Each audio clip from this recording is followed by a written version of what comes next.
welcome everyone. I'd like to welcome everyone to the September meeting of Mississippi Department of Wildlife, Fisheries, and Parks Commission, and want to recognize any guests that we have. We have a few guests, new people I see. Anybody with the legislature or anything else? Well, welcome all y'all that are from not with the department here, and we appreciate you coming. So I'd like to ask Jason Thompson to open us in prayer. Let us pray. Most gracious and heavenly God, our Father, we thank you for this day. We thank you, Father, for the many blessings that you have given each of us. And we thank you, Father, for allowing us to come together to discuss things that you have entrusted us with here at this agency. We pray for our commissioners, our executive director, the men and women of this agency, our state and our country. In Jesus' name, amen. Amen. Thank you. All right, first item on the agenda is the minutes of the August 18th meeting. Mr. Chairman, I've read the minutes and I move that be approved as read. I'll make a second. Okay. If everybody's had a chance to see those, the motion is made and seconded. All in favor? Aye. Any opposed? All right, today's agenda. Do we have any changes or additions or? No changes. Okay. Agenda stands. Jason Thompson.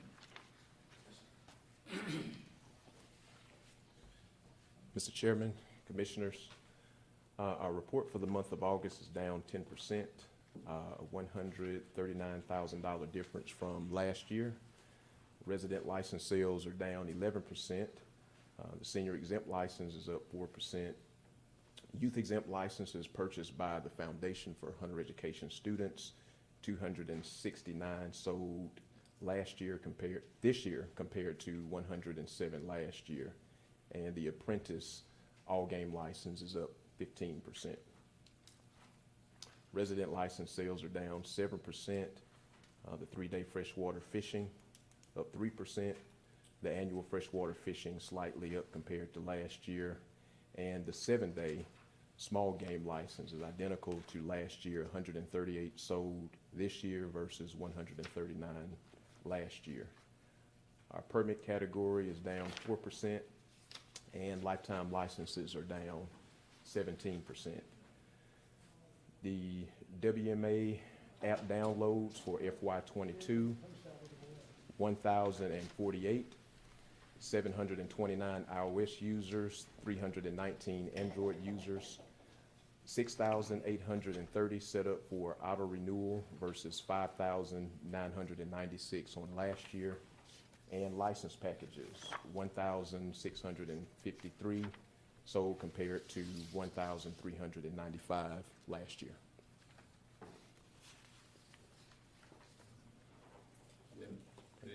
Any trends you're seeing for this fall? Or? WMAs are down. WMA permits are think down that's also. It's affected pretty much every privilege that we've had. We've only had about 5 or 6 that's up compared to last year, so. Remember, they just went up. Oh, yeah. Flying down. Year, because it was up for COVID last year. It was. Yeah. And compared to historical averages, where would it be? It's closer, and we're gonna have a report at the end of this month because we wanted to include dove season, so it'll be a 3-month report, and we'll go all the way back 4 years to see how the trends look, and I have that for the next commission meeting. Great, thanks, Jason. All right, thank you. And I think we have some public comments. Want to welcome you to make public comments. We will limit those to 5 minutes in the interest of expediency. So we appreciate that. So would you keep the time for us? Sure. Mr. Counsel? And the first we have Roger Easley. Want to talk about, I believe about WMAs in particular, Mel Mason. That's Scatters. correct. Mm-hmm. Yeah, thanks for coming, and always love to hear opinions, good, bad, and ugly. Thank you, Doc. Well, good. First off, I'd like to thank y'all for allowing me to be here. I know Scott Cookwood is our commissioner there in our area in Cleveland, and I can't help say something about Jerry Carter, Colonel Carter. I remember when Colonel Carter was a green as a gourd game warden in LaFleur County, and we became friends up there in the McIntyre Scatters Landing, and had a great conversation up there. And y'all have made a fantastic. I don't know who makes the selection on these things, but knowing Jerry, y'all have done a good job. I promise you. I've hunted up there in the McIntyre Scatters, and a member of LaFleur County Hunting and Fishing since 1984. And I missed one of the board meetings one night, and they appointed me as kind of the person in charge of the Scatters. I don't know how many of you were on the commission in 2014. So I'm gonna give you a little history of the problem that we had. In 2014 summer, the department resurveyed our property, which is 87 acres in the McIntyre Scatters. Put up signs and marked it. Well, we disagreed with the new markers, and so we had it surveyed at a cost of about $8,500 that our club had to do. We ended up sending our survey and the department survey to an independent engineering firm who confirmed that our survey was correct and that the department surveyor had not read the proper deed, and it surveyed 80 acres out of our property instead of 87. Because nothing happened, we ended up filing suit against the department. And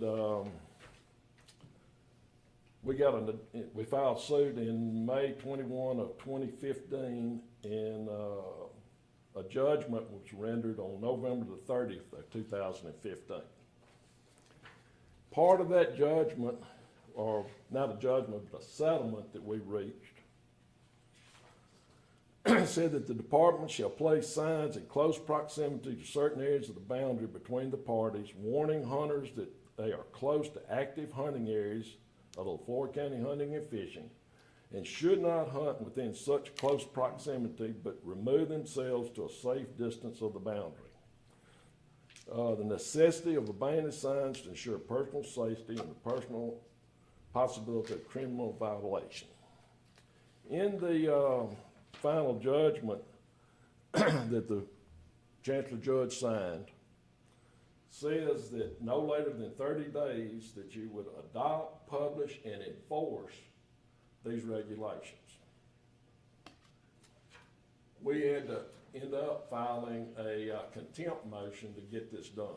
I don't know how many of y'all were on the commission. I know Dr. Thomas was.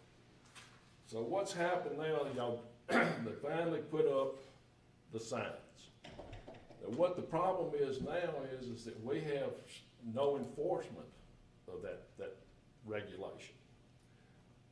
We have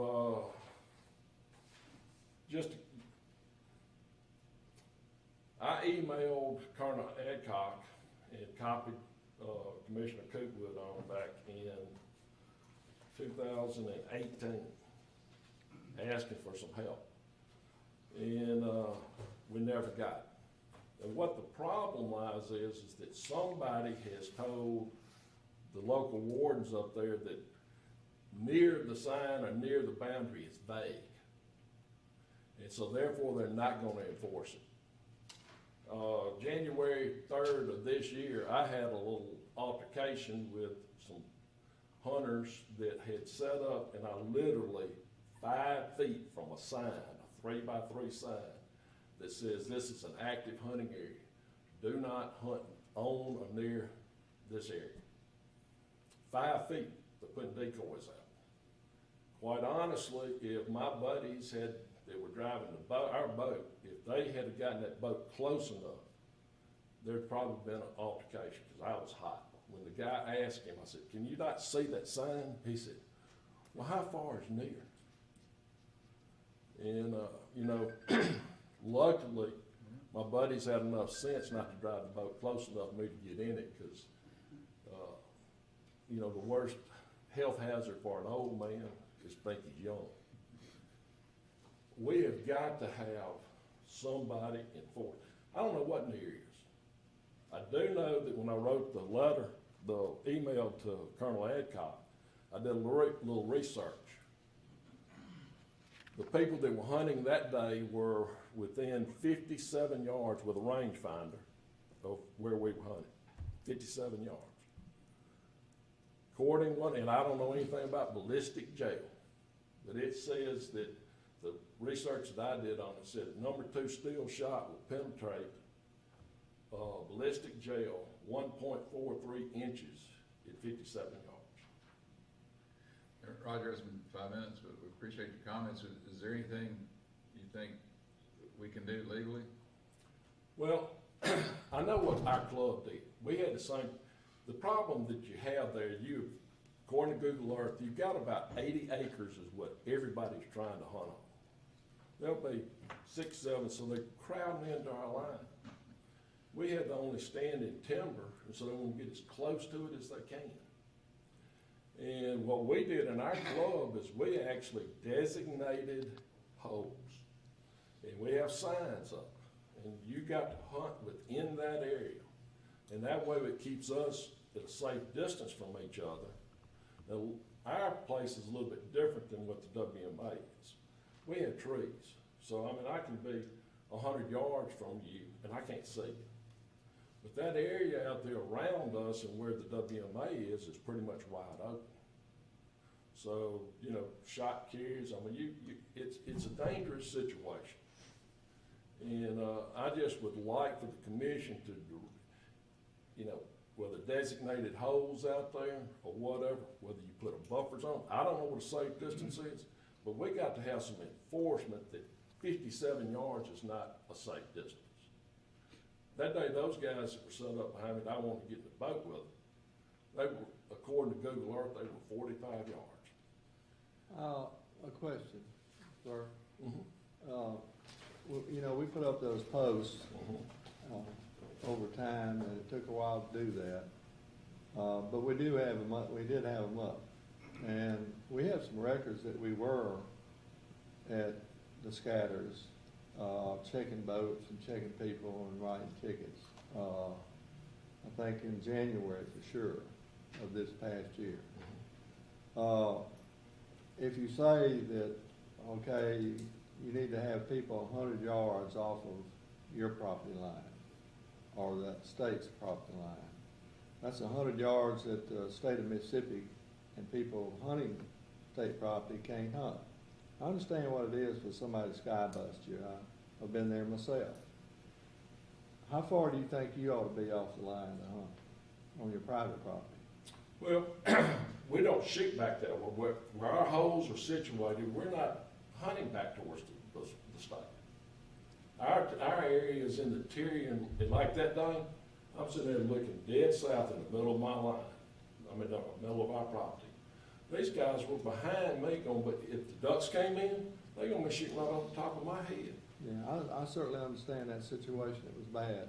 But how do we solve this problem if we push them 100 yards off of state property than onto your property? I don't know. I really don't know. I do know that the lawsuit and the settlement says that you will enforce and keep people from hunting on or near the line. Got it right here. Sorry, I'll be glad to show it to you. Well, no, I've read it, but what I'm saying is, what is near the line? Or That's what I'm asking you, what's near? That's exactly what somebody has told your people. The judgment says that you will enforce it. As far as I know, if we're on the water, we do enforce it. You're not enforcing the on or near the line. No, sir, you're not enforcing. January 3rd, I had the altercation with that particular person. January the 6th, I sat right there on the bank of the scatters with the local game warden, and I told him of the incident. And he sat right there and told me and 2 others, we're not gonna enforce it because it's too vague. That's what I'm here to ask you. Let's take vague out of it. We'll take it under consideration, and we appreciate you coming. I duck hunt as well, and I have people hunt on the line of some of my properties too. Yeah. And I mean, I don't like it, but, you know, there's nothing I can do about it, you know. Well, we Private property, but this is a different situation. We You got- signed an agreement, the Yeah. commission signed an agreement that you would publish and enforce the regulation. It's Well, right here. we'll take it into consideration and discuss it. We empathize with the situation there, and we appreciate you coming. Y'all have any comments?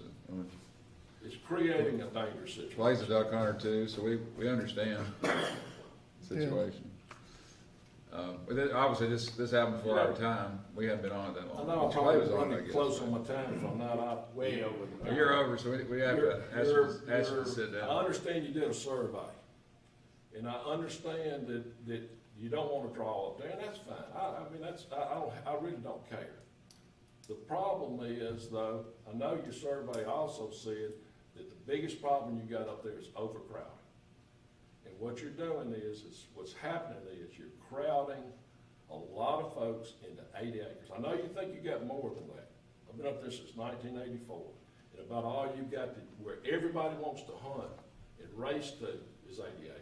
Roger, Thank you. appreciate you coming, we'll talk about it. We appreciate it. We'll talk about it and Thank you. see what we can do. Thank you. I would like Russ to make comments on that survey. Okay? Russ, do you have any You gonna do it now or notes on the while? survey? You wanna do it now or wildlife? We can do it during our time if you want us to. Okay, all right. Yeah, while we're doing the wildlife. Okay. Davy Merle? Talk about the Pascagoula River Swamp WMA. Could I get you to take one of those and pass them around, Sure. please, sir? Thank you. Okay, I don't know about this 5 minutes, I'll try to hold it to 5. Just a quick introduction, my name's David Murrah. I'm the eldest son of Herman Murrah. I don't know if any of you, except I know Dr. Polis knew my dad. Yeah. He was very instrumental in saving the Pascagoula River back in the 1970s, and in fact started the ball rolling in that, and then managed the Pascagoula River Wildlife Management Area for the first 20 years. I live within the Pascagoula River Wildlife Management Area. I'm literally surrounded on all 4 sides by the Pascagoula River Wildlife Management Area. Don't mean that as a complaint, I love it, okay? But I'm here to tell you today in plain and simple terms, and I have a habit maybe of sometimes being too plain and simple and maybe honest, but the Pascagoula River Wildlife Management Area is not being maintained very well at all, and that's an understatement. And to be honest with you, it's an embarrassment. It used to be something that the state could be really proud of. I don't know what's happened, I just know that in about the last 20 years, I call it intentional neglect. I've been advocating to improve the area for about a year now. I formed a group. We call ourselves the Friends of Pascagoula River WMA. So that should tell you what we're trying to do. We're advocating to improve the WMA. There are 1,100 members of my group, or actually 1,102 as of this morning. It's a growing group. We want to work with the state. I'm not here to throw figurative Molotov cocktails or darts or anything. We want to work with the state. We want to make it better. We want to get it back the way that it used to be. I've already been working with the state. I've talked with the area manager. Didn't get very far there, just to be totally honest with you. I got my representative, who I think I saw walk in here a few minutes ago, to get me in touch with the district manager or district biologist, and I've developed a relationship with him. Been working with him quite a bit up until the last week or so when he has cut off communication with me. His hands were tied, of course, as you would expect.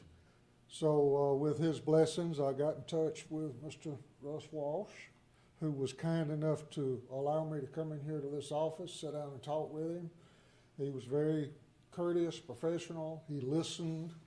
I appreciate him allowing me the opportunity to talk to him, just as I appreciate you guys allowing me the opportunity to talk to you this morning. Russ has promised to work with me. And you know what? I believe him. But we're not making any progress.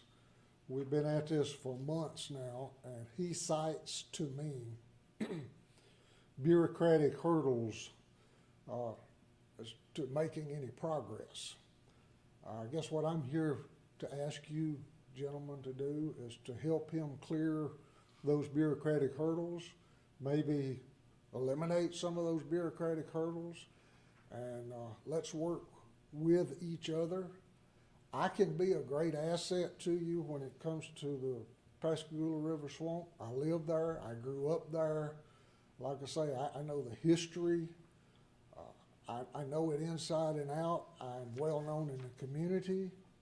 I have a community following. I can be a great asset if we work together. But we're having a couple of issues when it comes to working together. One is gaining information from your agency, Dr. Polis.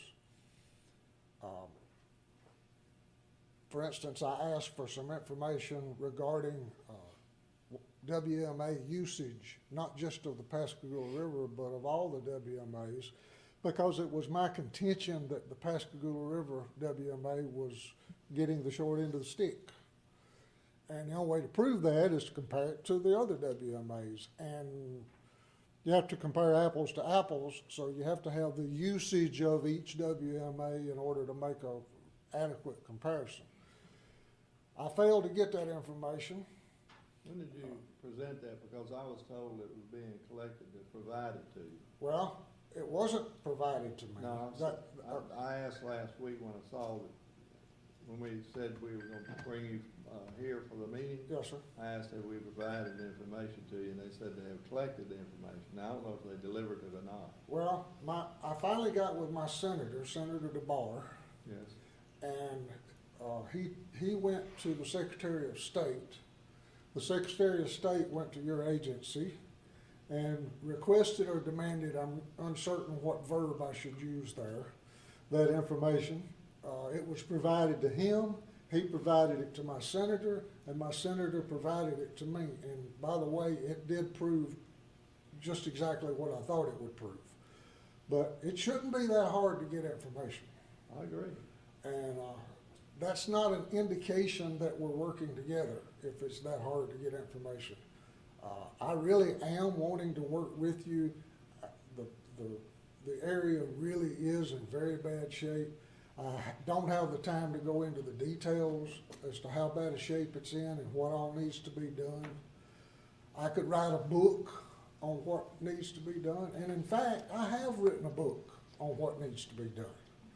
And I've posted it on every 2 or 3 day basis on Facebook, and I'm in the process of having it published. I can be a great asset to you.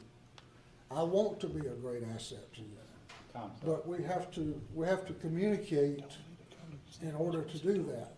Information needs to be free flowing back and forth. The area manager won't talk to me. All he's done is threatened to arrest me a couple of times. The local, Why don't we do this? Why don't we set up another meeting with the wildlife leadership? I'm welcome to come up here at any time. We're gonna do But- that. How about, we'll do that. Okay, You have my word, we'll do that. okay.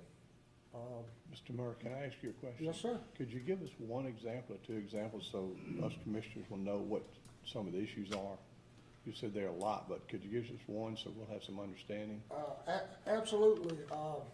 The best example is let's take the Josephine Sandbar, which I know people from North Mississippi or whatever says, what the heck's the Josephine Sandbar? When the state bought that property back in the 70s, they designated 2 sandbars on the entire property, basically on the entire Pascagoula River, one in Jackson County, one in George County. That would be publicly accessible, as in you could literally drive your car to the sandbar, just like driving your car to the beach.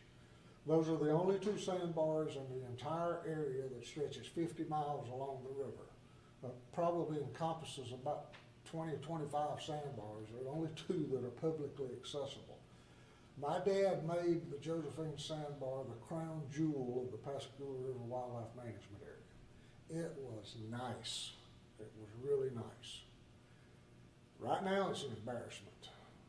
It's just an absolute embarrassment. How do you define nice and how do you define?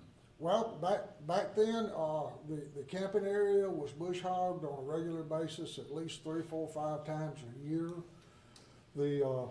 The sandbar, the access from the camping area, parking area to the sandbar was direct. There was a direct line of sight. You could sit in the camping area and watch your kids play on the sandbar or even play in the river. Now you can't even see the sandbar because of a big berm that the state has pushed up, separating the sandbar from where you would camp or park. You have to wade through, right now you have to wade through grass and poison ivy that's anywhere from knee deep to waist deep, and just hope you don't step on a cottonmouth on the way to the sandbar. And that's just one of many examples. Like I say, a book could be written, and it has been written. I've written the book on what all needs to be done. There's a long list. Sounds like there's some capital or a good bit of money or money needs to be, more money spent. I know money is spent there, I mean, budget-wise, but.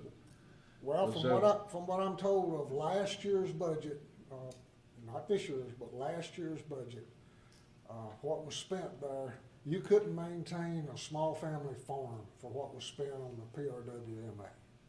It was just over $100,000 for 40,000 acres in the most used WMA in the state. It literally needs to be multiples of that. And yes, sir, that's the first item on my list, because we need additional funding. And I know everybody needs additional funding, but this WMA is very unique. I implore you to read what I passed out there to you. Please, any of you feel free to contact me. My contact information is there. I'll go into it with all the detail that you want. I'm here to work with you. I want to work with the state.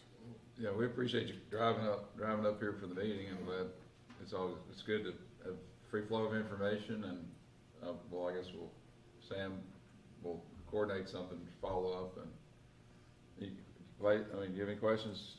Clays from the coast. No, I understand your problem. Okay, I appreciate it. Appreciate it, gentlemen. Thanks for coming up. I appreciate it. So next is wildlife. May Russ can address a little bit on that, and Mal Mason as well. We appreciate the duck survey as well. Thank you, Mr. Chairman. I'll start with the 2021 waterfowl survey that we conducted. I'm going to show this on the screen for you. Turn this on. So last month we came to you and gave you a few quick highlights for the waterfowl survey. We wanted to give you a little more detail on that this month. And I want to say thank you to Houston Havens and Darren Hardesty and our waterfowl program for putting this survey together and doing all the analysis on it. We just want to hit the highlights for you to kind of give you a rundown on how this ended up. So this was an online survey. This went out to all of the individuals that bought a state waterfowl stamp in 2021. So we went out to a little over 45,000 individuals, and we had over 4,000 responses. So almost a 10% response rate from those that it went to, which we consider very, very good in the survey world. All right, so let's start here. So some of this was opinion survey. This to work. So this was all respondents that, let me back up a slide. So all respondents, we asked about how they would rate an individual duck hunt, if you will. So you look at the top 3 respondents there, responses there. Number 1, people wanted a place to go hunting when they had an opportunity to go. And that's very critical kind of in context of this entire survey and what we're talking about here with public land as well as private land. But the number 1 response there again is folks, when they had an opportunity to go hunting, they needed a place to go. Second is they want to hunt in quality wetland habitat. Certainly everybody wants a pretty place to duck hunt, a good place to duck hunt, a place that ducks are going to be. We strive to do that on our wildlife management areas. And number three, the number of ducks harvested. Obviously everybody wants ducks in the bag. That's very, very important. So they see the top three responses there. Again, I want you to stay focused on number one there, again, having that place to go when you have that opportunity. So again, that's for all respondents looking at an individual duck hunt. So let's go to Mal Mason individually. And so the folks were asked, okay, how would you, or what is your satisfaction level with hunting ducks on Mal Mason WMA? So you can see there is some dissatisfaction there among hunters. Number one, distance between hunters. And again, Mr. Easley has brought that to your attention today already. And we'll key on that just a little bit more. Certainly there's dissatisfaction between hunters, but that can also be probably any public land area you go to, public land hunters, they're likely going to say that. Certainly everybody wants more space. Number of ducks harvested. Again, I think that goes probably across the board for a lot of hunters over the past couple of seasons. Duck numbers have been down. Number of ducks seen. So over a majority had dissatisfaction with the number of ducks seen. And then the actions of other hunters. There's dissatisfaction there. So top four, there you see that there is a level of dissatisfaction by majority of hunters on Mal Mason there. But also once you look at the green box at the bottom, this is very, very important as well.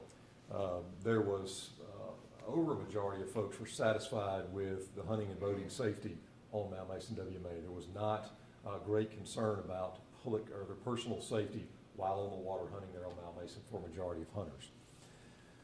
So if we go to It kind of goes opposed to the distance between hunters, right, doesn't so it?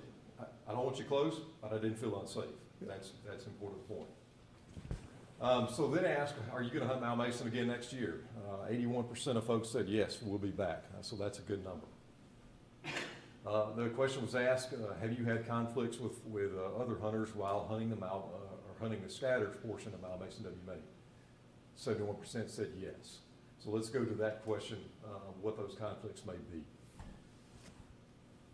So 82% of those individuals that responded to that question, again, said other hunters are too close. So yes, I've had conflicts. The primary conflict is folks are too close. Again, that could be for probably any species that's hunted on any public land, just about anywhere. They're also dissatisfied with their other hunter actions, as well as the boat ramp leave time, and I'll talk about the boat ramp leave time here in a minute. So you can see the majority of respondents had some level of dissatisfaction with those three items there. But again, let's go back to the safety aspect. A majority were not concerned about the public safety. Less than that were concerned about boating safety. So yes, folks were too close, but I did not feel unsafe. I did not feel like my personal being was in danger here, again, by the majority of respondents. So let's go to maybe just to move. So let's go to this question. So after we asked them these questions of satisfaction, then we asked those respondents, if you hunted Mal Mason, how would you prefer the hunt to be structured? And again, the majority said, we want it to remain open 7 days a week. That goes back to the very first question that I showed you, in that when folks have an opportunity to go hunting, they want to have that place to go. And so Mal Mason, one of those WMAs that is open, provides that opportunity. There are areas that we have that are draw hunt only, that option is not available. But for a WMA like Mal Mason, that place is an option for folks to go hunting when they have that opportunity. That's very, very important, and that was the number, the majority of respondents said that they wanted. You can go down the line there. There were some that said they would like draw hunts, or some that said they would like a hybrid system. But you can see the very bottom number is folks that would request a draw hunt. That was at the bottom of the list. Majority of respondents said, hey, again, we want a place to go. The Mal Mason is that option for us. So let's go to private land hunters and the respondents there.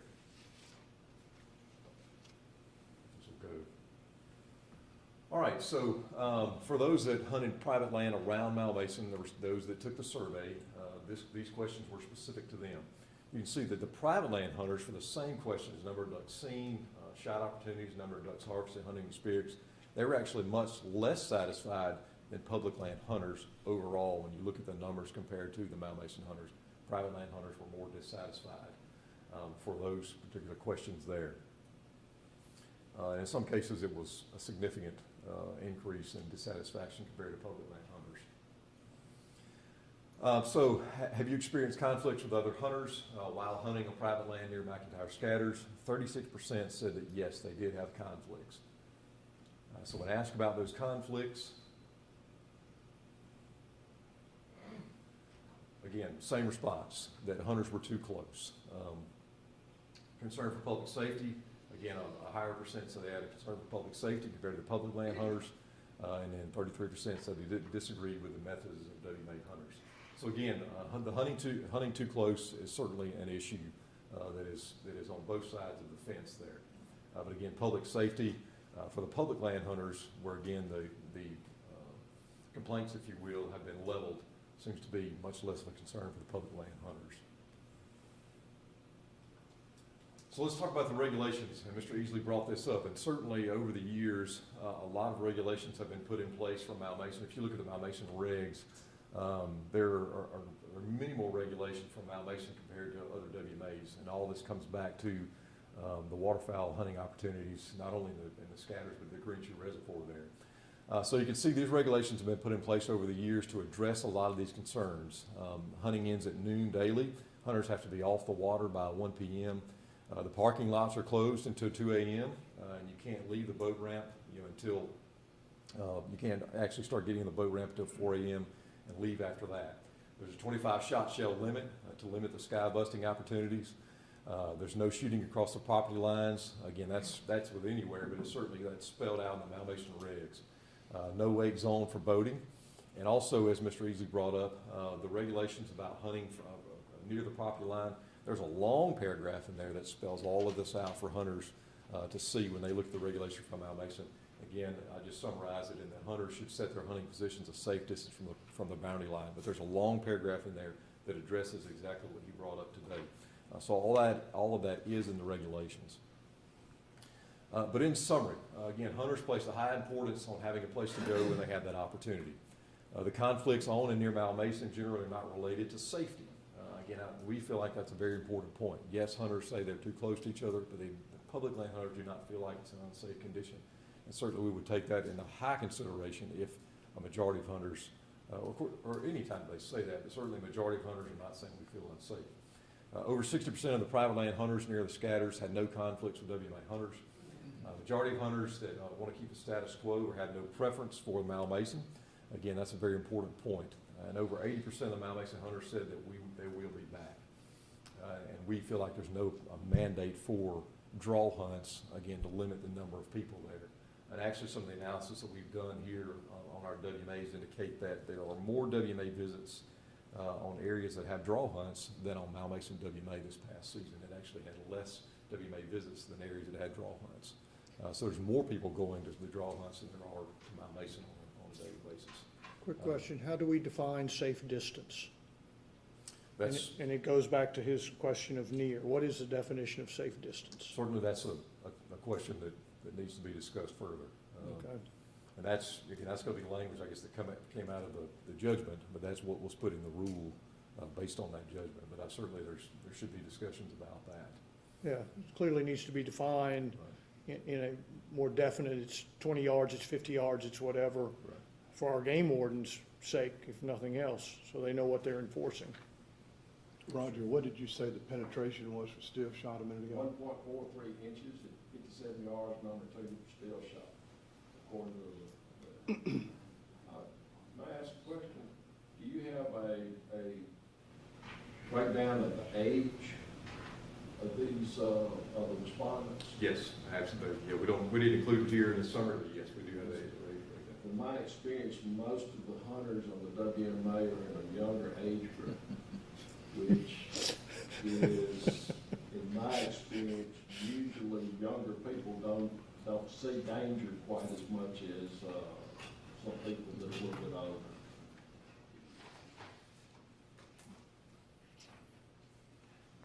So, yeah, I think, Mr. Easy, we really appreciate you bringing it up, and Russ, thanks for, that's The survey's insightful. It's one solution is draw hunts, but it seems a lot of the preponderance don't want draw hunts. Their draw hunts, from my understanding, are the logistics of that would be challenging at Mount Mason and the scatters. Maybe there's an enforcement issue that we could do. We'll look at.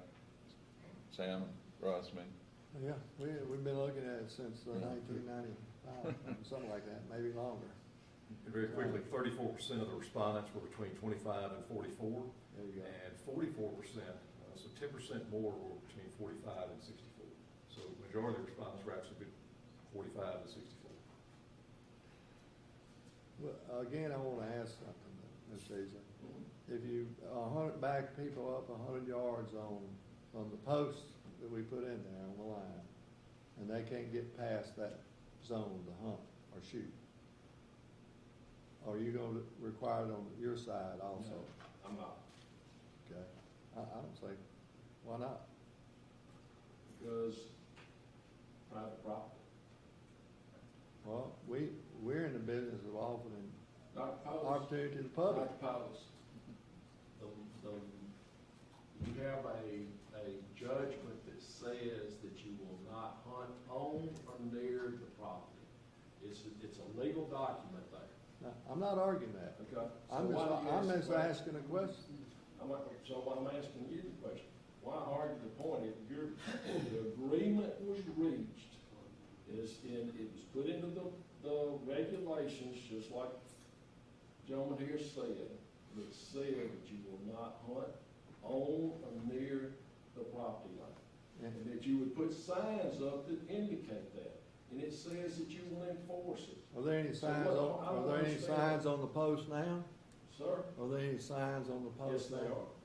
So we did put post up and The signs. sign on the post of the guy that was throwing the decoys 5 feet from it, saying, well, what is near? How would you feel about it? I would be upset too, Okay. like anyone would.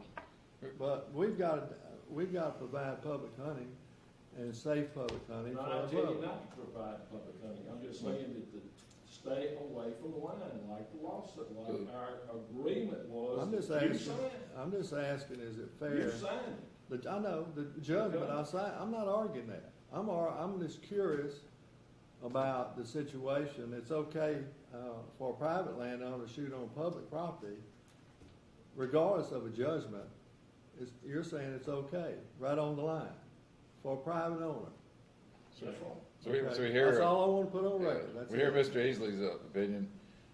A question, does the commission have authority to say what is near, to define what is near? Is that even within our authority to do? I think the judge ought Well, the reality of it is that our regulations comply with what the order says. I mean, but that's, we drafted, But could we clarify, Correct. do we have the authority to clarify if, they didn't clarify it in the order. I mean, it specifically says what the order said. I mean, Mr. Easley freely admits that. I mean, so then it becomes a factor of, okay, how far, It's near. we pulled them back, okay, and then so we have to pull them back further. We even set signs up that specifically say this. So, I mean, what is near? What is far?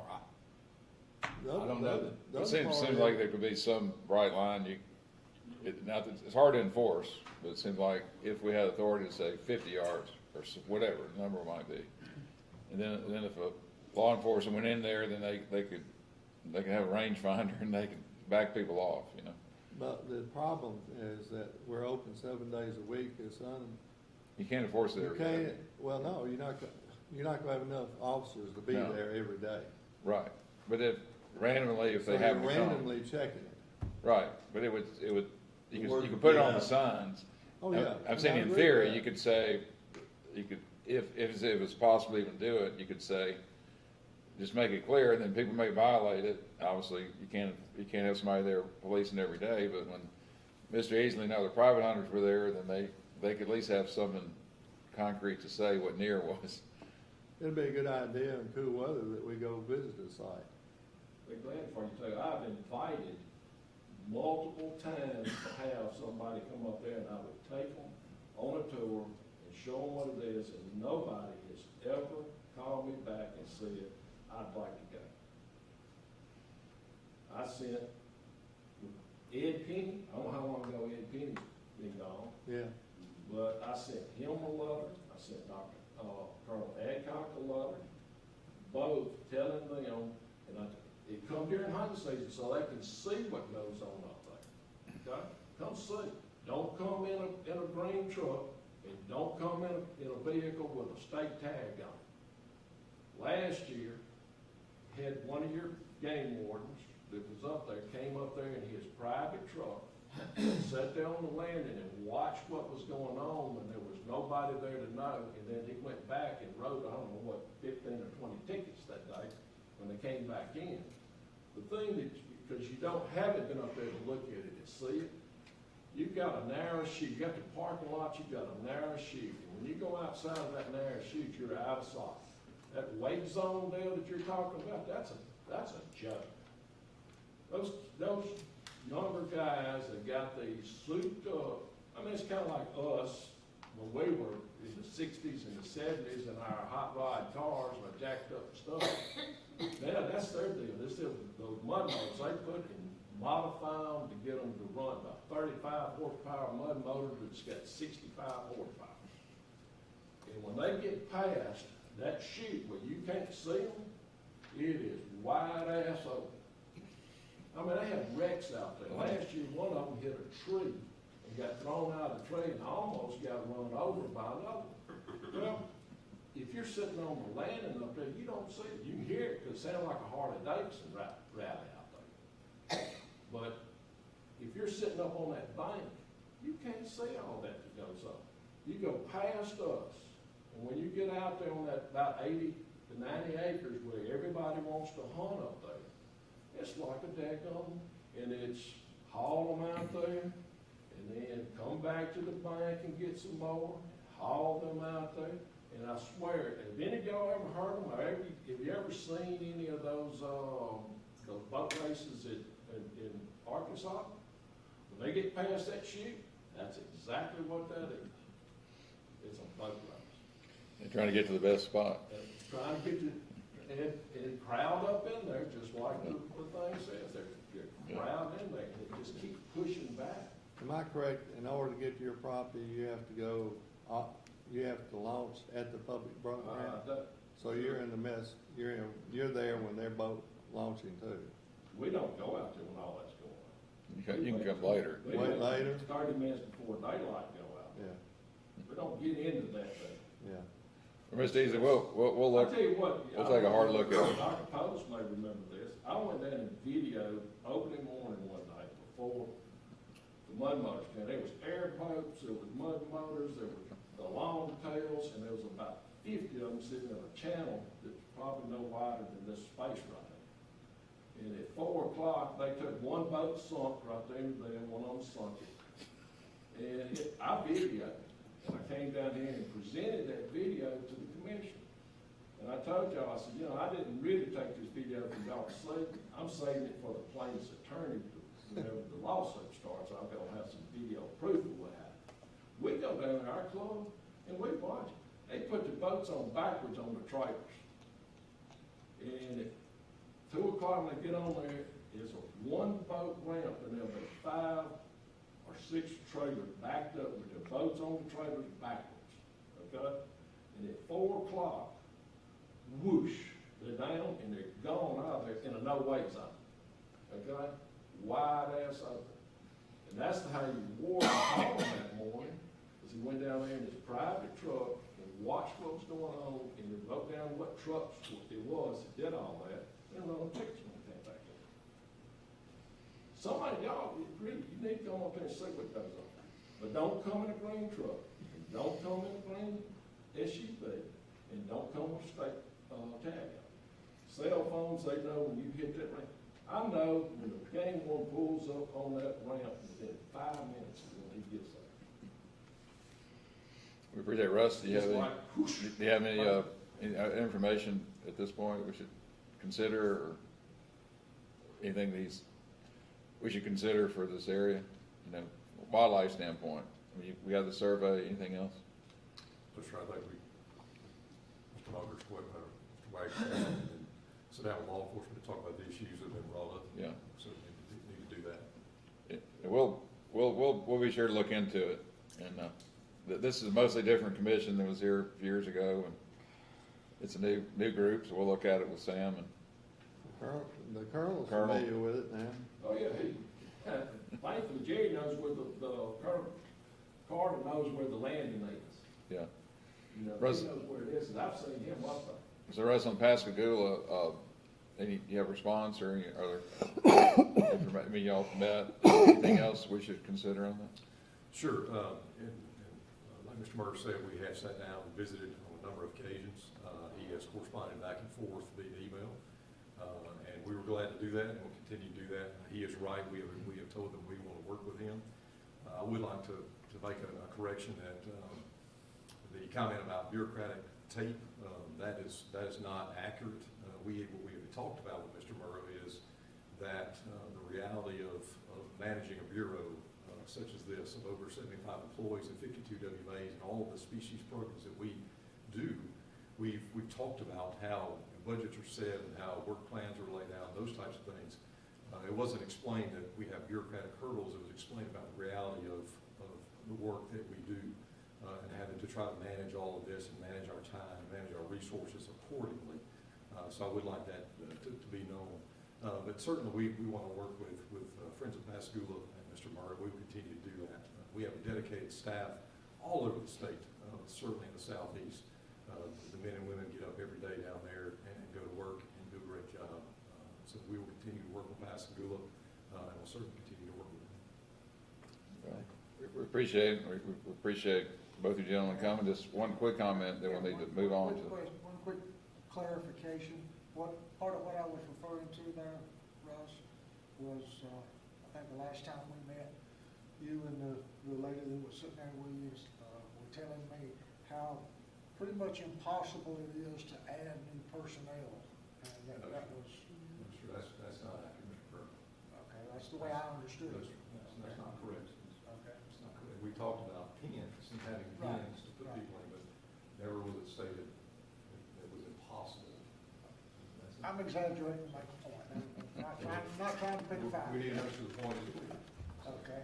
Yeah, we appreciate both of y'all coming, and we always open and transparent discussion, and, you know, we want to do the best solutions, and it's good for us commissioners to hear it, and the staff's doing it, they're working hard, and they're trying to manage the whole resources for the whole state, so I think that Russ is very accurate in that. The balance, there are needs at Pascagoula, there are needs at other WMAs too. And so we and the budget's limited, as every budget is. So I'd like to move on. I think, Ricky, gonna tell us about, alligator season? Pascagoula's a good alligator place too, right? Yes.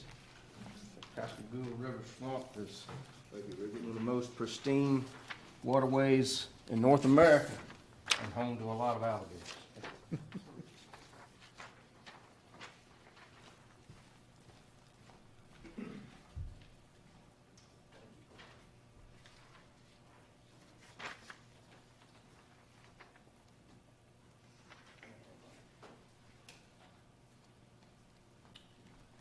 I'm going to present to you today a preliminary report because the alligator season on public waterways just ended Monday, Labor Day at 12 noon. The private lands alligator hunting season is still open and will close this Monday at 6 a.m. So we are still receiving information, and as you may be aware, our alligator hunters, each permitted hunter is required to submit an online alligator harvest report to report their activities, their harvest and effort, and we overall have pretty good compliance there, but we still have to deal with the public who has a difficult time sometimes reading instructions and following the mandates there within, and we are in the process of continue to provide those reminders via the email that they have provided when they receive their permit. So, as you are very aware, the alligator season this year was affected negatively by Hurricane Ida that came in basically on the third or fourth day of the alligator hunting season, particularly impacted the southern third of Mississippi with heavy rainfall, some damaging winds that affected those waterways in that part of the state. However, looking at the reports and individual reports, social media, it did affect them for a couple of days, but then going towards that final weekend, a lot of those hunters were able to return back and have some success. With that, we also were affected somewhat by COVID. We've always experienced about an 86% or so participation rate among those people who have been drawn for these permits. This year, it looks like that participation rate is going to be down a little bit. I did have conversation with a number of hunters that in the final days approaching alligator season reported that either they or some of their members of their hunting party have been affected by COVID and were not able to participate. So participation's down a little bit, and then you have the weather factor that has apparently affected the harvest a little bit. And you see that there's a total harvest report, and that includes public waters as well as private lands at this point of 803 compared to 993 previous year, 2020. Public waters total 754 as of this moment, private lands 49. As I said, we still have the remainder of this weekend through 6 a.m. Monday for the private land hunter opportunity. I did break down, for your interest, the length of alligators and numbers harvested in those top four lengths. 13 feet. In the 13-foot range, we have 7 alligators harvested. That's very consistent with previous years. 12-foot class, 39. 11-foot class alligators, 65, and then the 10-foot class, also 65 alligators. I break down the harvest numbers by alligator hunting zone. There are 7 public water alligator hunting zones, noting that the numbers are fairly consistent, not off significantly, except in those zones you see that are more affected in the southern part of the state. The southeast zone, the south central zone, and somewhat in the southwest zone. All the other zones seem to be pretty close to the normal numbers. This year, we did not report any new record-breaking alligators so far. The longest alligator reported as of the time of this report is 13 feet 5 inches. It weighed 787 pounds. It was an alligator taken from the west central zone in the Yazoo River. As a matter of fact, I was not contacted by any of the hunters who thought that they had potentially new record alligators to go and have them certified. But obviously, as the numbers indicate, there's still some very nice individual alligators. And we've gotten to the point now where some of those records have reached a point where those records are going to be hard to beat. But they certainly are out there. I also report to you law enforcement effort, and as you may very well be aware, alligator season typically has some conflict with the opening weekend of dove season, and we have adjusted that so that the opening of alligator season is not conflicting with the opening of dove season. That is a tremendous wear on our personnel to try and enforce both of those seasons on the opening weekend.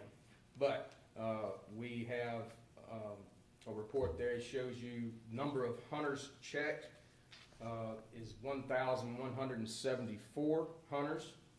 Number of vessels checked, 412, with a total of 88 citations. The citations numbers are up somewhat compared to last year, with even a significant number more hunters checked in the previous year. The most frequent citations that we see are pretty typical. That's no license, specifically no alligator hunting license. Also, the south part of the state experienced a number of citations for drug violations. I don't have a breakdown of how many of those drug violations involve actual alligator hunters. The next number one violation is boat registration, as well as some other boating safety violations such as running lights, PFDs, and things like that.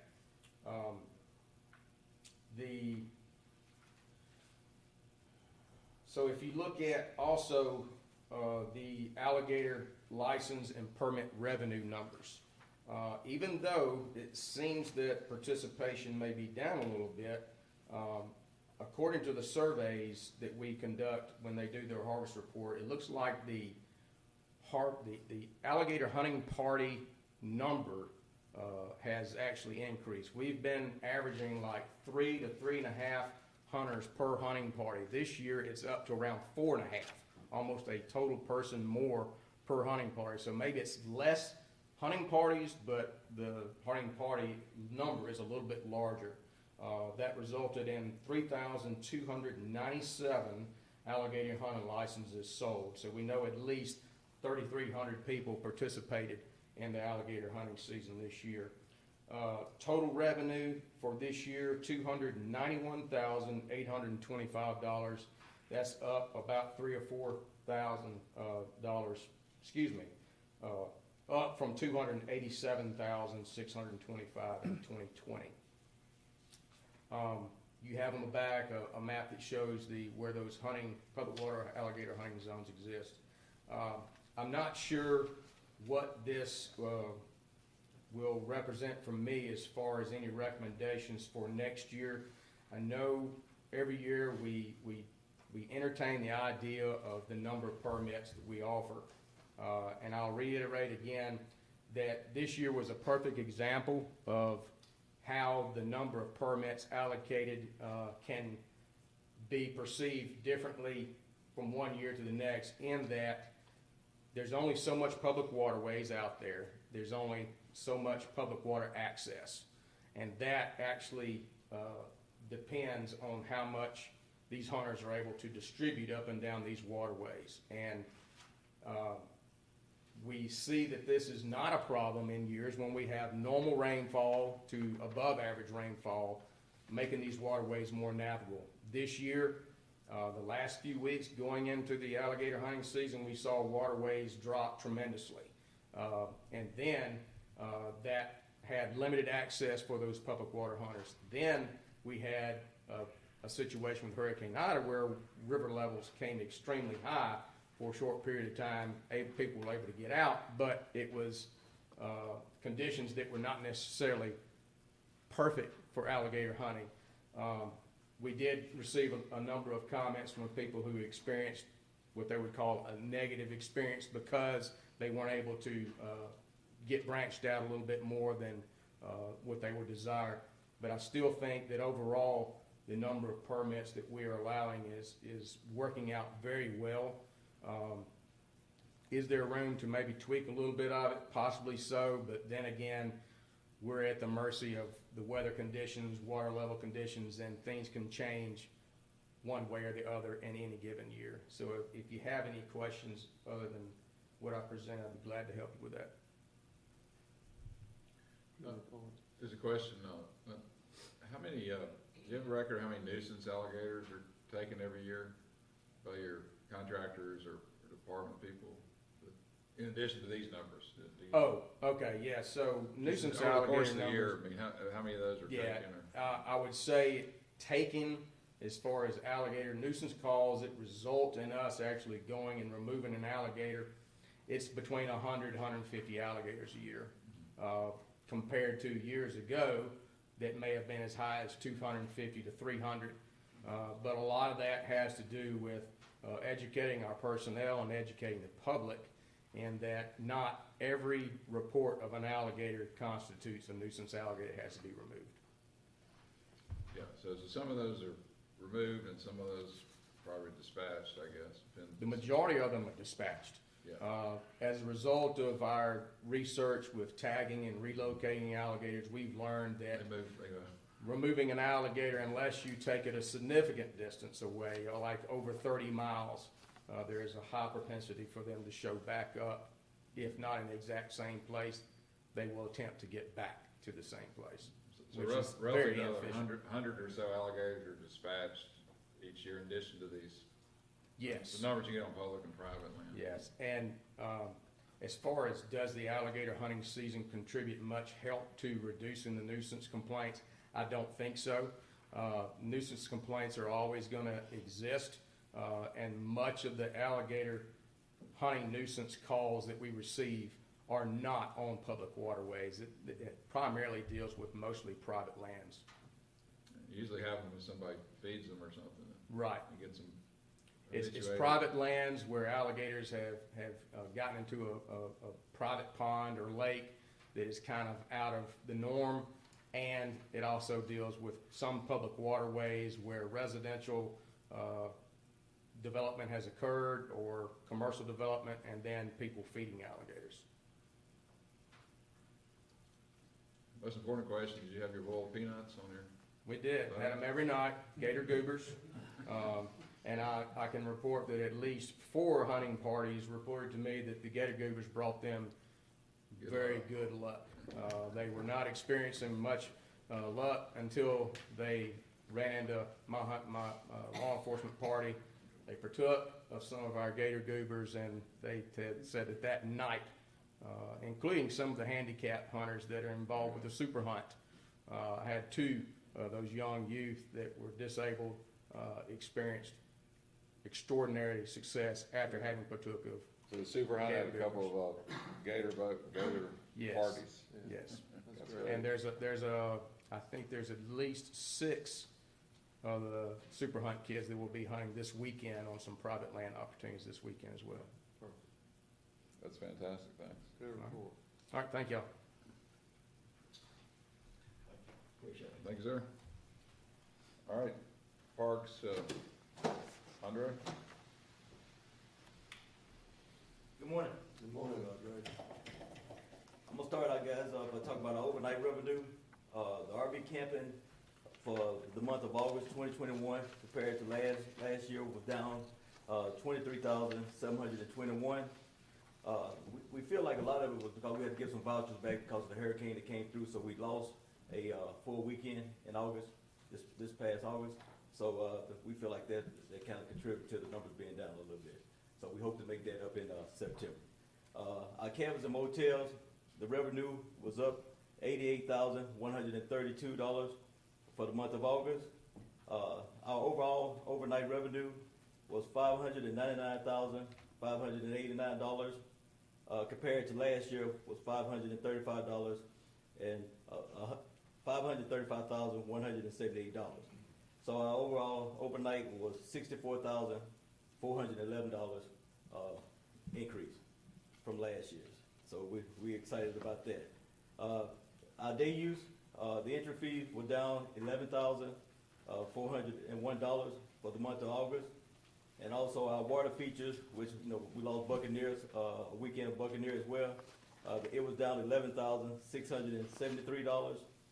So overall, our day use were down for the month of August, $23,074. But our gross monthly revenue comparison, and this includes our boat launch, meeting rooms, fishing, and also our pavilions. The total revenue for August was $686,697 compared to last year, $668,380. So the overall, we was in an increase of $18,317 for the month of August. Year to date, our year to date total right now for parks from July the 1st to August 31st is $1,857,999 compared to last year, $1,451,010. So overall, $406,989 over from last year. So we're excited about that. So we still got a gross revenue right now difference of an increase of $406,989. So parks are still doing really good. Hopefully the month of September will be, better for camping and also some of our entry fees. So we look forward to having a better month next month. I did want to put on the sheet too, guys, about some of our park events that we had. Last week at Roosevelt, we had a car show at Roosevelt that had 75 cars that displayed, and we've made over $1,000 and some entry fees, and that's at $2 a person. So we know that we had at least 500 people that came through the gate for the car show at Roosevelt. We also hosted a Girl Scouts Love State Parks. That's a national event that, Girl Scouts will come out and do work projects for our state parks. So we do know that a couple parks did have some Girl Scouts to come out and do some projects. At Clarko, we had a cross-country run. They had a 50K, 25K, 12K, and a 5K. So it was a lot of running going on last weekend. They had over 120 runners that participated in that. Also at Lake Lowndes State Park, we developed a friends group there, and they had 45 volunteers to come and do some work projects at Lake Lowndes State Park last weekend. So we're really excited about that because that's a new friends group that we developed a couple months ago. So they're doing great things up there, and I got some pictures too, guys, if y'all want to see those. I do have pictures of some of the projects they undone, pressure washing, paint, and different things like that. Trey State Park, this coming Friday, they'll be doing a disc golf tournament. The name of the tournament is Weapons of Grass Destruction, but it's a disc golf, a frisbee golf tournament that they'll have there, and he's expected anywhere from 100 to 150 participants in that tournament. So it'll be a busy day. LaFleur's Bluff got a Pearl River Clean Sweep this coming Saturday, and it's a Boy Scout group that come out and do some cleaning on the park at LaFleur's.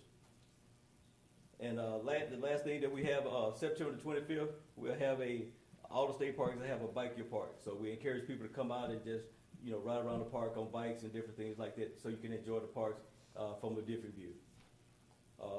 One of the last thing I do want to talk about partnership. We got two partnerships, AmeriCorps, which we always talk about.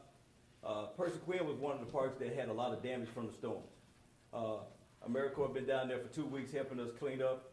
And being honest, we wouldn't have been able to get it back open as soon as we did without AmeriCorps being down there helping us. They had 10 volunteers down there helping us do all kind of cleanup, and they doing a great job down there. So they'll be leaving Percy Quinn this coming Friday, but then they'll be heading to Natchez State Park. So and then after they leave Natchez, they'll be going to Casa. So we definitely appreciate everything that they do for us, and we hope to continue our partnership with them.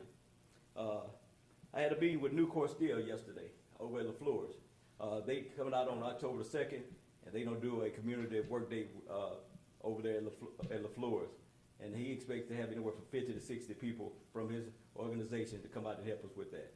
So we're excited about both of those partnerships, and we look forward to have great days. That's good. Any questions, guys? Any update on some of the cabin improvements or the work that's gonna be done, or is it? Yes, sir. We actually met on that this week. We actually talking about right now at Roosevelt doing cabins, looking at cabin 8 and 12. So we are moving forward with that. So we hope to get that off the ground real soon, and I will definitely give you guys an update on that. So you have the architect, the yes, sir. DFA, and all that. You guys are well. working The architect was here actually the other day displaying, telling us what we was doing. Janet Waycaster. So he gave us a good diagram, a good vision of things that we need to do. So we're moving forward with that. So like I said, we hope to get that going real soon. Thanks. Any other questions? What about the deal with the Yellow Bush County Board of Supervisors? That AmeriCorps, are they gonna be able to work together with you remember when we met with the President of the Board of Supervisors? Yes, sir. Yes, sir. We already got it lined up. AmeriCorps will be there at the same time that they coming out to help us. So right now, they will be there at the same time. The equipment the county bringing will be there when AmeriCorps will be there. So yes, sir. They can do twice. They have all the equipment, so yeah, we're gonna be able to get a lot done. Yeah. And I'm gonna personally be there when it first starts, so we can get everything organized the way we talked about in our meeting. When we had that meeting. Yes, sir. So we look forward to a great partnership with that as well. All will work out good. Yes, sir. It will. Any other questions? Thanks, great report, All right, thank you, sir. great progress. Thank you. Okay, I think Charles Knight's gonna talk about museum. We had a good education session on museums last month. All right, thank you, that's good. I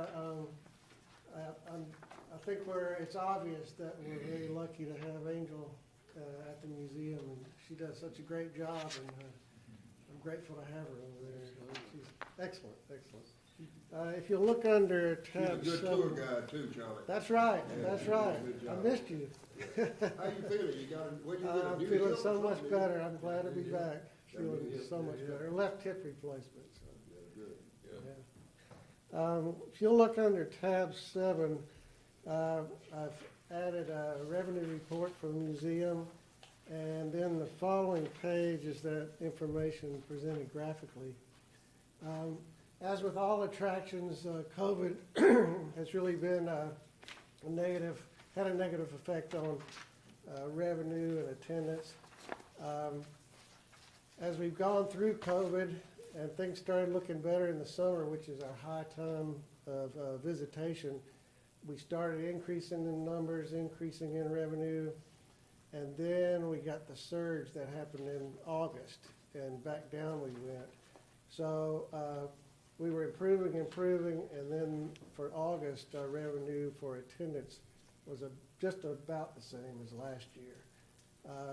There were some bright spots, and that was gift shop. We've been analyzing our offerings in the gift shop, added a few things, and hopefully that's paid off. We had a little bit of a bump in gift shop revenue.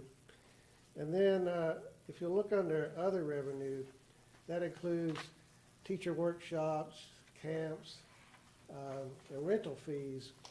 And we didn't have many camps last year or workshops. They were limited. And so we increased revenue from those this year. We reinstated them. We figured out ways to do it under COVID. But most significantly is we've been working on an area in the museum that used to be our library. And people don't go to libraries that much anymore. So we reduced the size. We opened up that room and we're offering it for rentals. So we had a significant rental in there, which gave us a little boost in revenue. And we'll continue to develop that room and add some more features, and I think that it'll pay off significantly for us. Of note, we have an event this weekend. It may give us a little bump in revenue. It's Science Fest, and it's an event that we do in conjunction with the LaFleur's Museum District. So it'll be with Ag Museum, Sports Hall of Fame, Children's Museum, and us. And usually we have a large crowd and make quite a bit. Now, I don't know what's going to happen this year. We just wait and see. We've put in measures to do a lot more outside and spread people out to make it a little safer and a little more attractive to people to come and manage a crowd that is normally fairly large. So that runs, there's an event Thursday night, then school groups on Friday, targeting field trips, which have been very limited with COVID. And then Saturday is a family event that runs all day. So we're looking forward to that. And then the last thing, I've included some pictures of the playground. It's a little bit difficult to take pictures of substrate, but all of the playground equipment is in place, and now the installation of the turf has started. And there's 3 layers. There's a gravel crushed granite gravel base, and then a cushion base that's on top of that, and then followed by the artificial turf. And it's about 30,000 square feet. So I glanced at it yesterday, and it's actually gone quite a ways since these pictures were taken last week. They had said that it should take about a month and a half, but it looked to me like they were a little ahead of schedule. So that's moving quite rapidly along, and it's looking good. It sure is. So any questions? You know, I went and looked at it last month with Angel, and it really is going to be fantastic complex.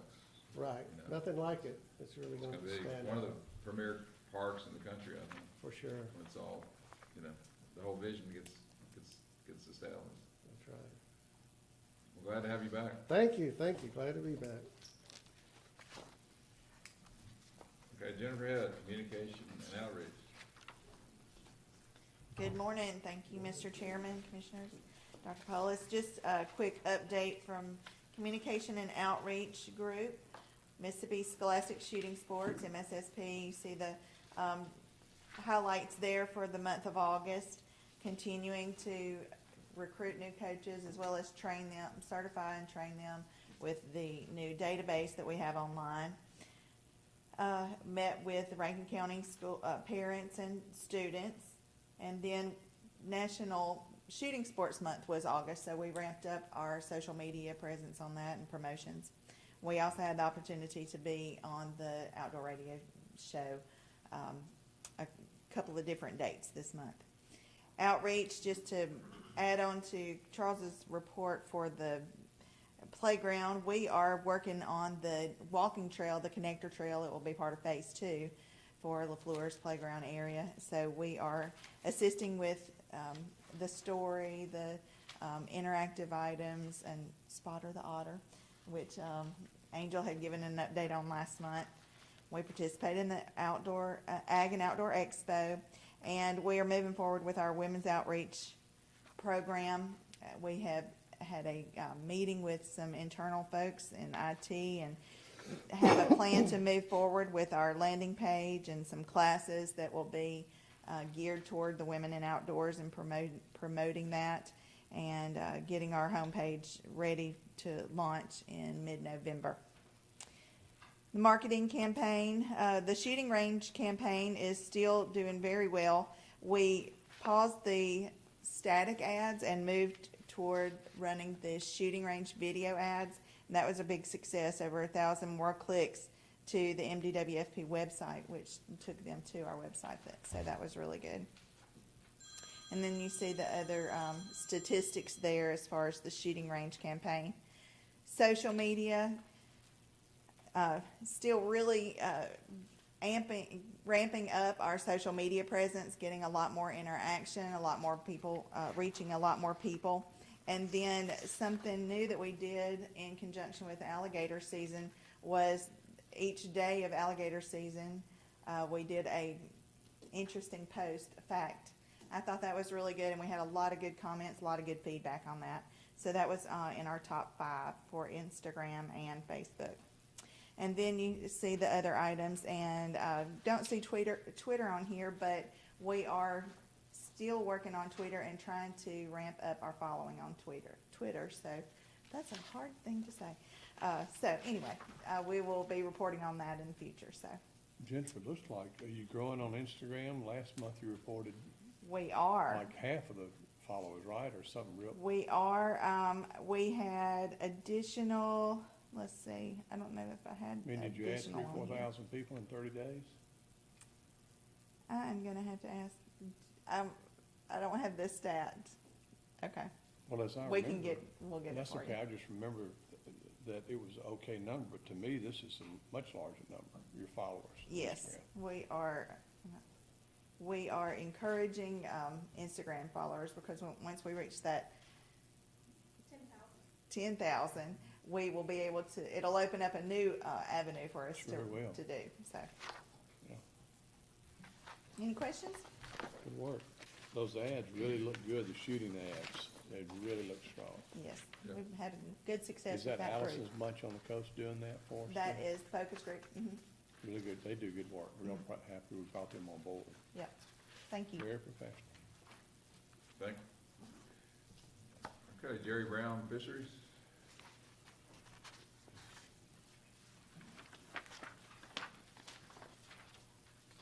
Good morning. Thank you for having me. I wanted to give an update on mainly our state fishing lake programs under tab 9 in your booklet. I couldn't put a report together without featuring at least one of our state lakes, so that's a picture there of the boat ramp area at Prentice Walker Lake, which is down in Smith County. Y'all not familiar with that one. Looking at our state lake use and revenue, this is a 10-year trend, back to 2011.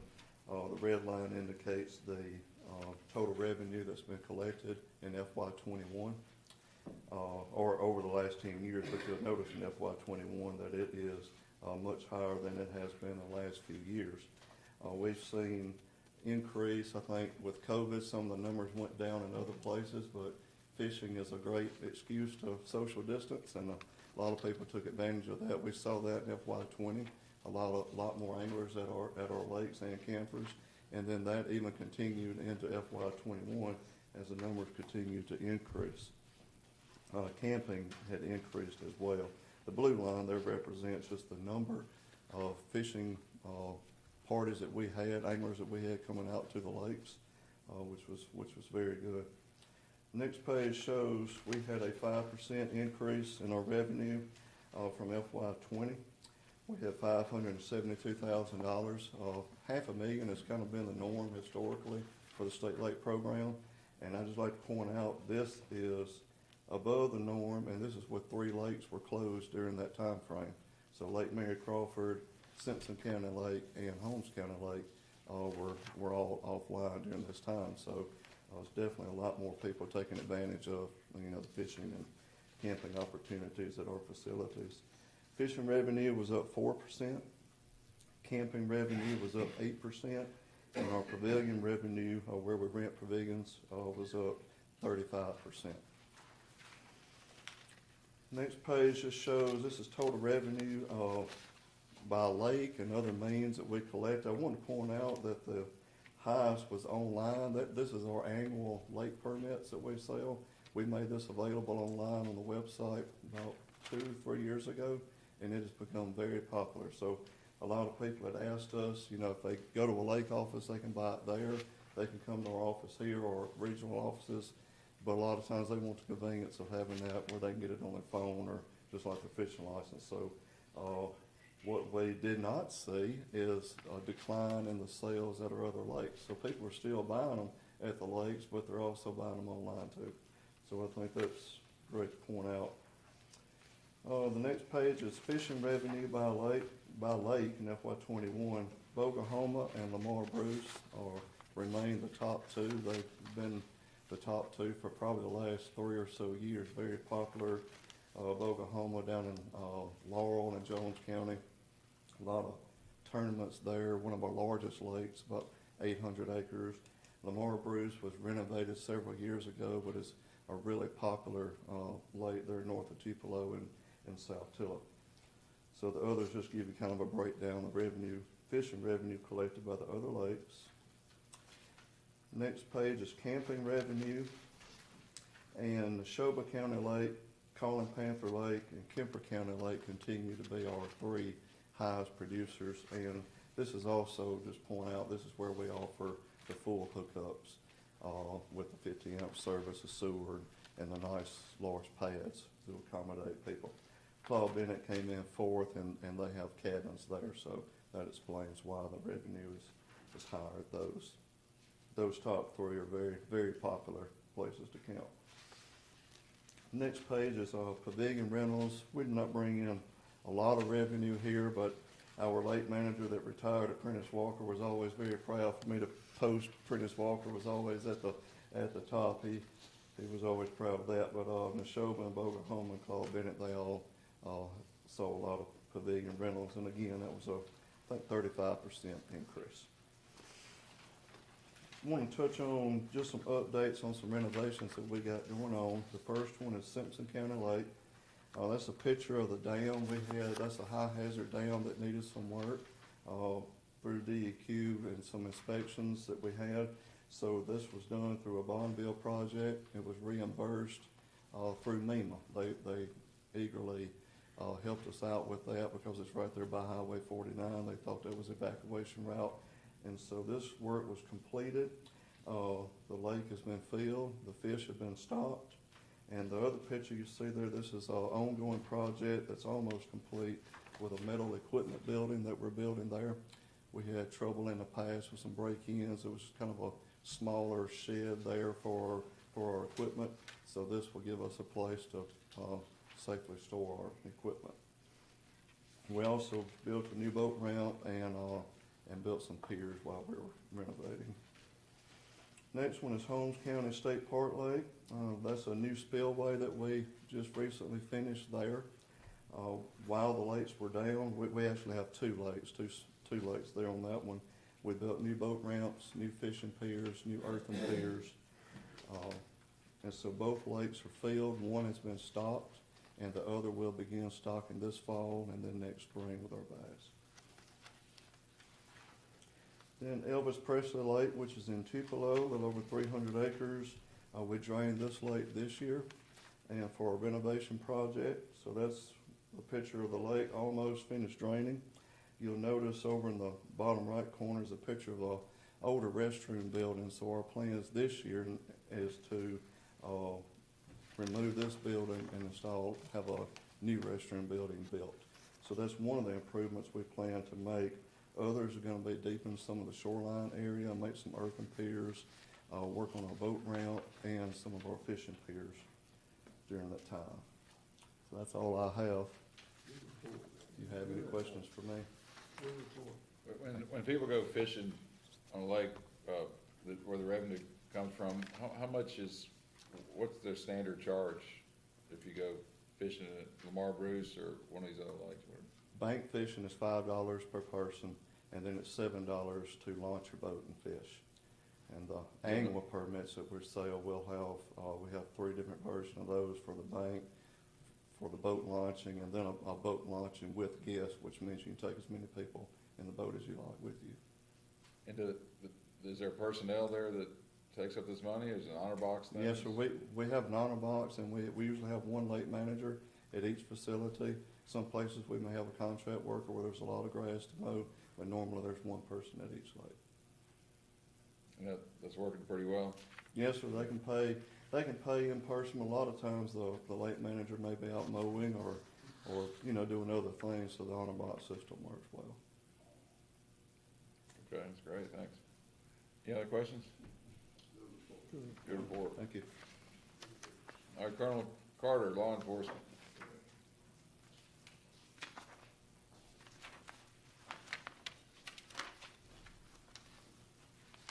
Morning.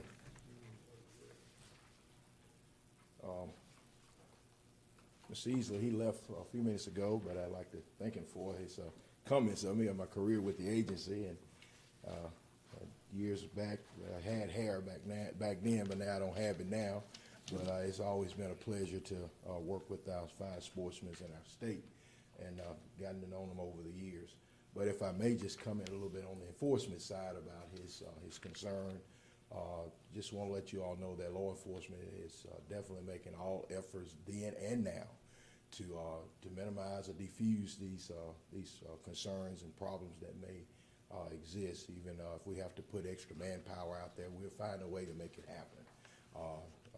But our officers basically enforce what's read by regulations and by statute. So we will definitely be glad to sit down with them and all parties involved to try to resolve any matters of concern to eliminate any altercations, confrontations, and also the safety we're concerned about our sportsmen out there, because we want them all to enjoy a good hunt as well as to be safe out there on the waterways as well as with firearms.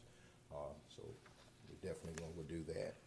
The Law Enforcement Bureau reports for September Commission meeting.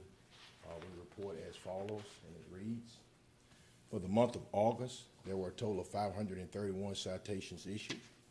The top 5 were no license at 151, no boat registration at 36, PFD violations were 32, no WMA permits were 24, and trespassing was 18.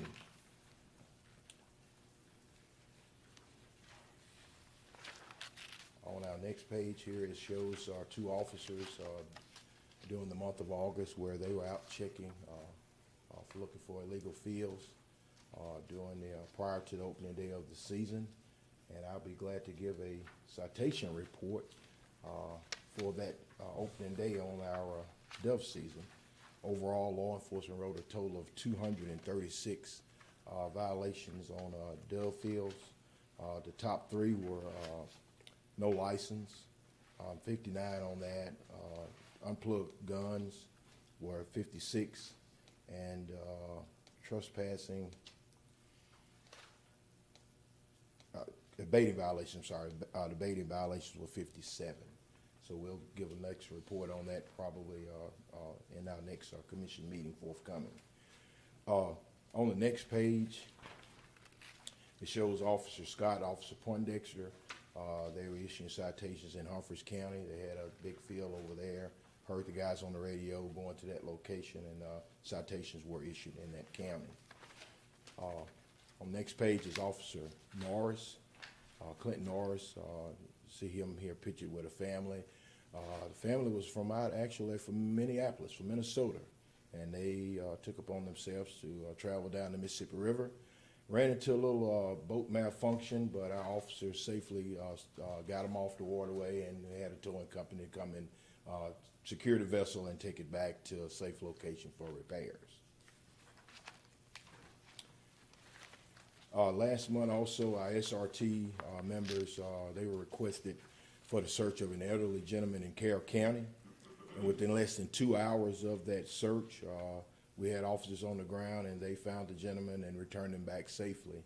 From what we were told, he was upset about some changes in the cable company, and they were going to a different type of cable system, and he got mad about it, and he left.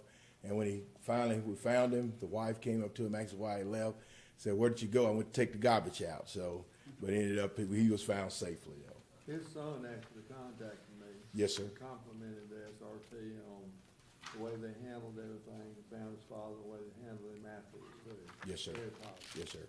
Job well done by our guys, the sheriff department, along with the family. I did receive a call from the daughter-in-law, which she had an interest to join our agency as an enforcement officer, but she contacted me and told me about the situation. Within a few minutes, I called her back and said, "Hey, we found your father-in-law," and she said, "You for real?" I said, "Yes, ma'am, we found him, and he's okay."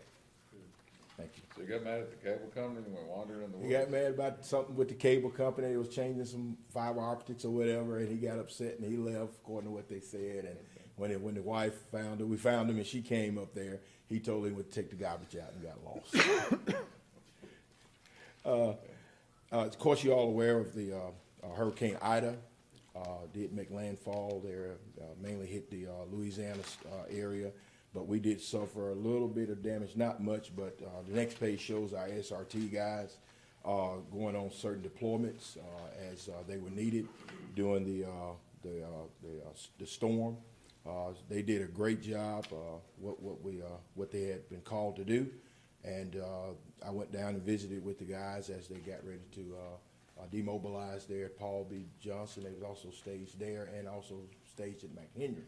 So we waited it out and then just waited for assignments, and they did an excellent job on the duties that were called for them to do. They did an outstanding job.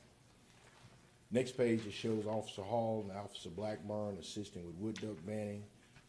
Recently, they banded 183 ducks in central Mississippi. So. Our shooting range on our customer counts. McIver has 598 customers. Turcotte had 718, and McHenry had a total of 439. And as we're talking about our shooting ranges, just give you a little update on McHenry. We have got a contractor. It's Trexter's Construction. They have been awarded the bid, and they will start breaking ground in October, sir. Hallelujah, finally. Yeah, hallelujah. I have two gentlemen here before us, before the commission, requesting reinstatement.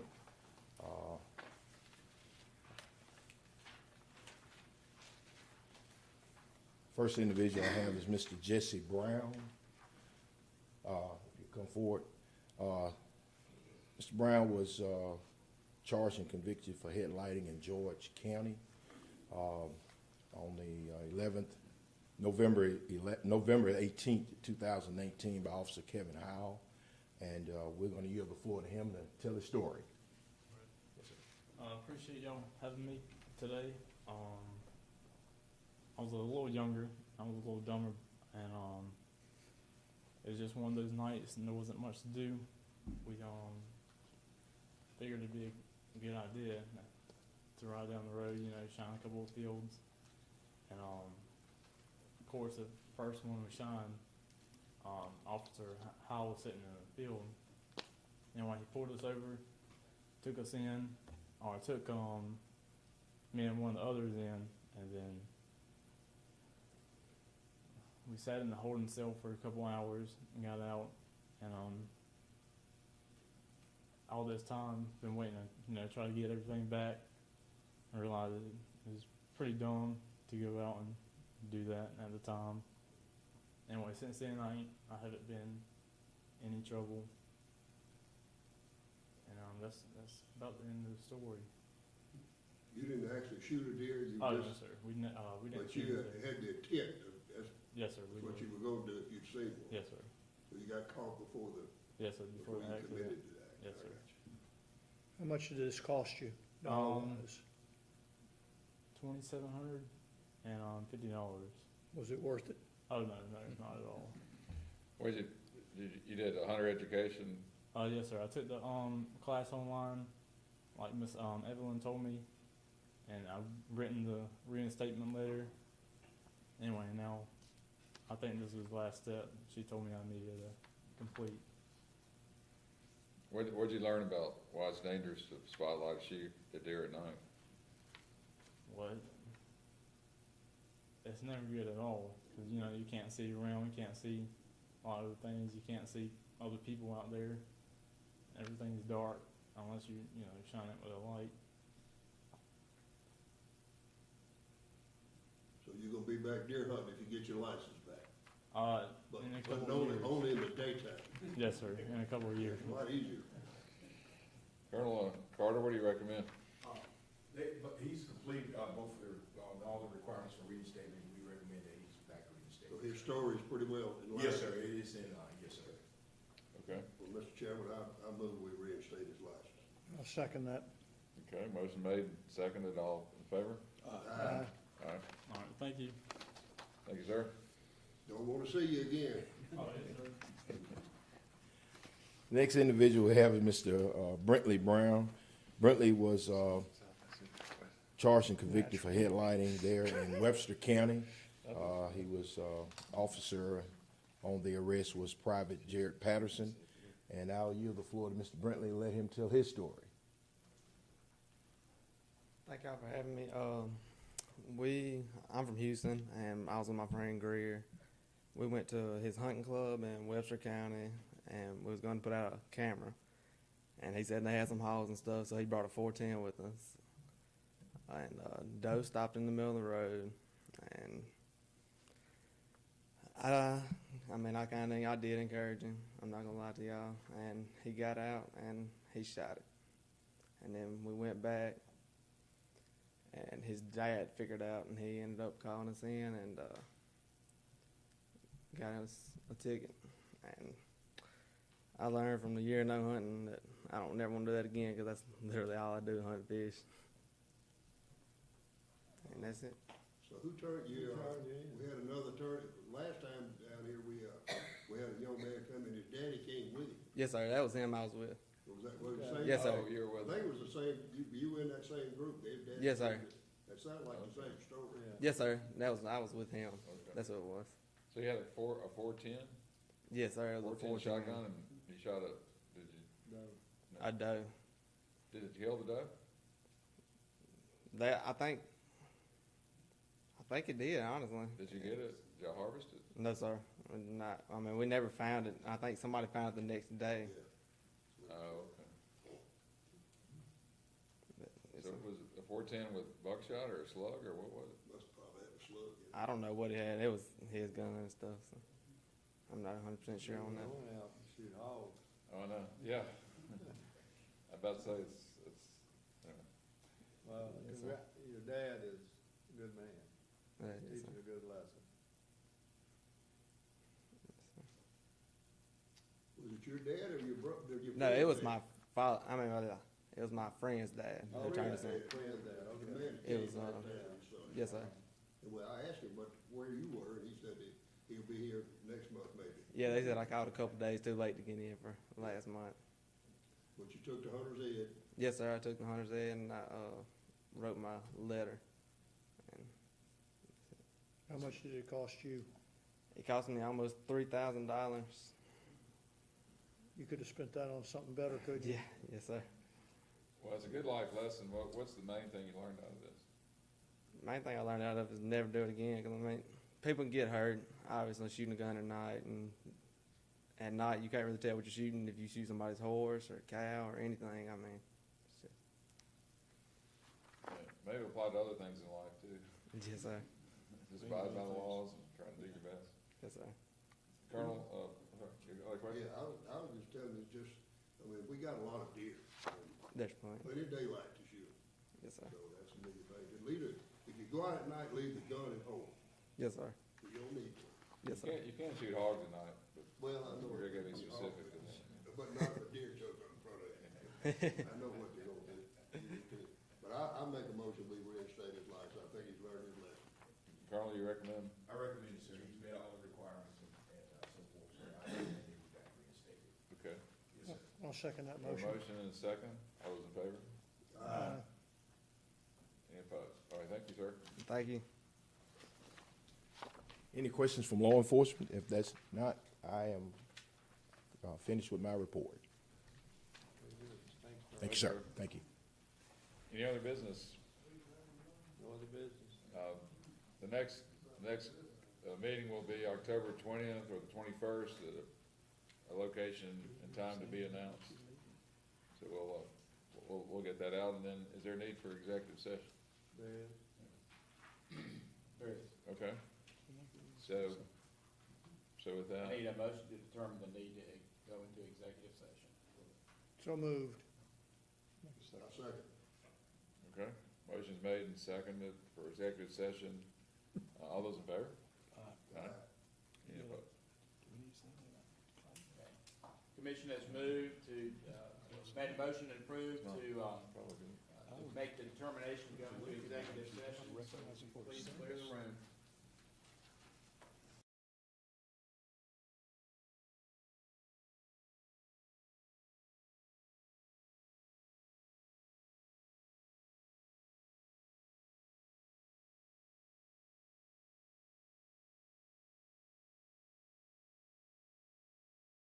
We're gonna do one other thing before we go into executive session.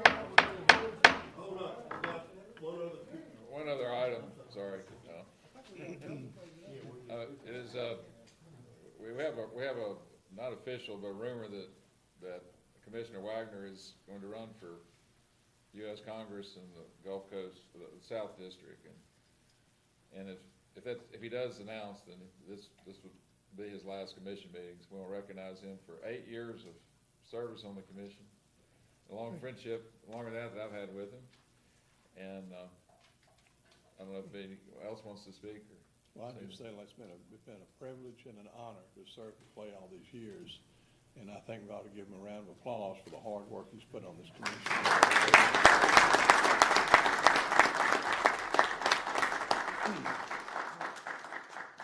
I want to just thank the staff.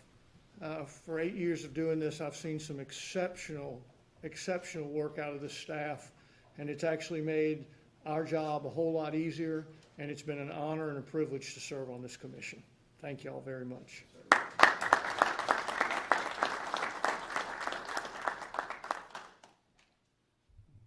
I'd like to say, first of all, when I first met Clay, we were trying to start the foundation. I said this last night. And it was a tough deal to start a foundation with one member and no leadership. But we soon gathered momentum, and to your leadership to start it up, Clay, and then the 8 years you served on the commission. It's been a pleasure, and we appreciate everything that you've given to the commission, to this agency. Thank you, and good luck in the new career, possibly. Thank you very much. Appreciate it. That's right here. He's got to come over to Pascagoula and do some work. That's right. All right. Thank you, everybody.